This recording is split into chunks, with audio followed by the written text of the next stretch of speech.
வெஸ்டேஜில் வந்து பார்த்தீங்கன்னா நமக்கு 8 ப்ராடக்ட் இருக்குது ஆர்கானிக் ப்ராடக்டாக. அதில் ஒன்று வந்து அக்வாஜெல். ஸோ இந்த சம்மர் கிளைமேட்டில் மரங்களுக்கு தண்ணி பத்தலைன்னு சொல்லி இருக்கக்கூடிய விவசாயிகளுக்கு இது ஒரு அருமையான பொருள். இந்த அக்வாஜெல் வந்து பார்த்திங்கன்னா ஒரு மரத்துக்கு ஒரு 5 to 10 கிராம் தென்னை மரத்தை சுற்றி நம்ம மணலில் விரவி போட்டுட்டு தண்ணி பாய்ச்சணும் அப்படின்னா ஈரப்பதத்தை தக்க வைக்குது.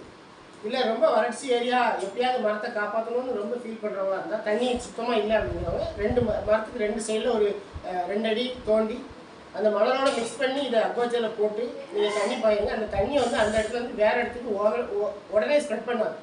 அந்த இடத்துல நிற்கிறதுனால வேருக்கு தேவையான நேரம் அதை எடுத்துக்கிற அளவுக்கு அது ஒரு சப்போர்ட்டாக இருக்கும். நீங்கள் 4 நாள் 5 நாளைக்கு பாய்க்கக்கூடிய தண்ணியை ஒரு 10 நாள் கழிச்சு கூட பாய்ச்சிக்கலாம்.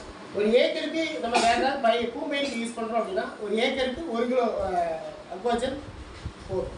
கண்டிப்பாக இந்த ஒரு பொருள் விவசாயிகளுக்கு ஒரு பெரிய அளவில் ஒரு சப்போர்ட்டாக இருக்கும். Visual thank you.